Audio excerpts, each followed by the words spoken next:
जय जगन्नाथ स्टूडेंट्स स्वागत करुछि आपण मानकु आउ गोटे नुआ वीडियो को। तो आपण माने समस्त वेट करथिले पीजी रो रिजल्ट केबे आसीबो। तो आज आपण मानकर आसी जाइछि ऑफिशियल नोटिफिकेशन। एटी नोटिस करंतु मेंशन हेछि 30/7/2024 जोटा कि आपण मानकर रिजल्ट को नेकी रिजल्ट आपण मानकर अगस्त 5 तारीख पब्लिश होची। तो ता सहित आपण मानकर बाकी जहाँ सब डेडलाइन रही जमीती कि आपण मानकर चॉइस लॉकिंग केबे हबो, रैंक डिटेल्स ता सहित एडमिशन प्रोसेस सबकिछि ए वीडियो रे कहिबे। वीडियोटी को शेष पर्यंत देखंतु। ता सहित जदि आपण माने एबे भी चैनल को नुआ विजिट करूछंती फटाफट सब्सक्राइब करि दियंतु। एटी देखंतु आपण मानकर लिखा जायछि to the PG council chairman all state public universities coming under higher education department the principals all government non government college with PG teaching faculty coming under higher education department.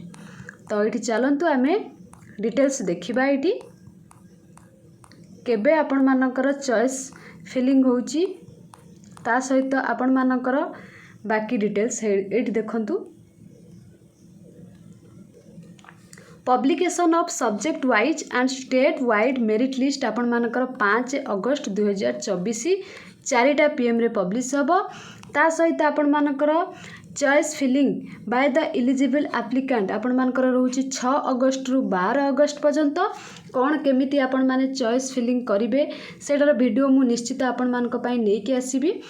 बस आपण माने Telegram channel join हो जातु सब किछि जानि परिबे।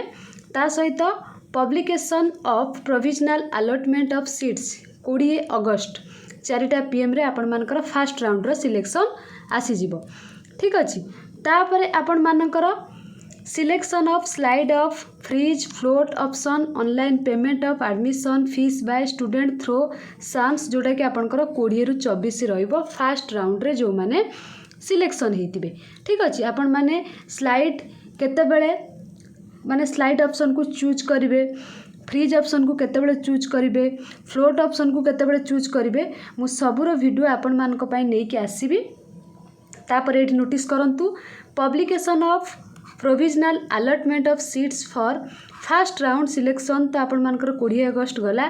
Next आपण मानकर reporting of applicant at allotted institutions for taking admission for first round selection जोटा रही आपण मानकर 21 रु 24 तारीख पर्यंत। नेक्स्ट आपण मानकर data updation of admitted students in the E space for first round admission by the respective institutions जोटा कि 21 रु 24 रही। डाटा अपडेशन आपण माने केमिति करिवे तार वीडियो मध्य मु आगो को नै कि आसीबी। नेक्स्ट आपण मानकर second round publication of provisional allotment of seats for second round selection 31 August 4टा PM। नेक्स्ट आपण मानकर selection of slide of freeze float option जोटा कि आपण मानकर सेकंड सिलेक्शन आसिला परे चूज करिवे सेटा आपनकर 31 रु 4 तारीख 31 अगस्त रु 4 सेप्टेम्बर पर्यंत रहिबो। नेक्स्ट आपण मानकर reporting of applicant at allotted institutions for taking admission second round selection 2 रु 4 सेप्टेम्बर पर्यंत रहिबो। से सेकंड सिलेक्शन रो परे जोटा कि डाटा अपडेशन आपण मानकर रहिबो सेटा रहिबो आपण मानकर 2 तारीख रु 4 तारीख पर्यंत। नेक्स्ट आपण मानकर एठी कहि दउची publication of provisional allotment of seats 10 September रहिबो।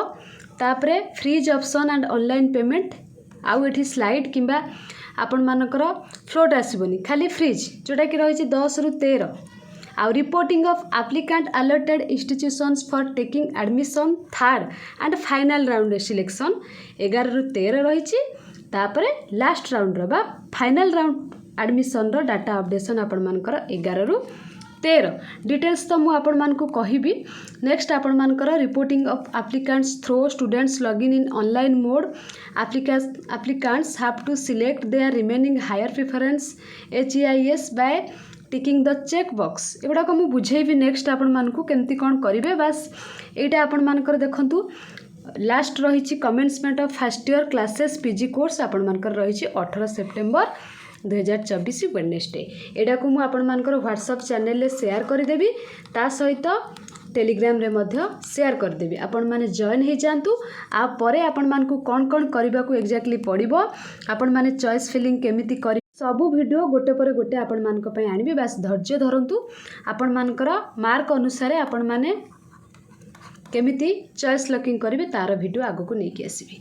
तो कमेंट सेक्शन में कमेंट करंतु आपण मानकर एडमिशन प्रोसेस जो रही जदि जानिछन तो बढ़िया कथा जदि न जानिछंती मु तो आगो को से रिलेटेड वीडियो आनी नेक्स्ट वीडियो आनिला पर्यंत वेट करंतु।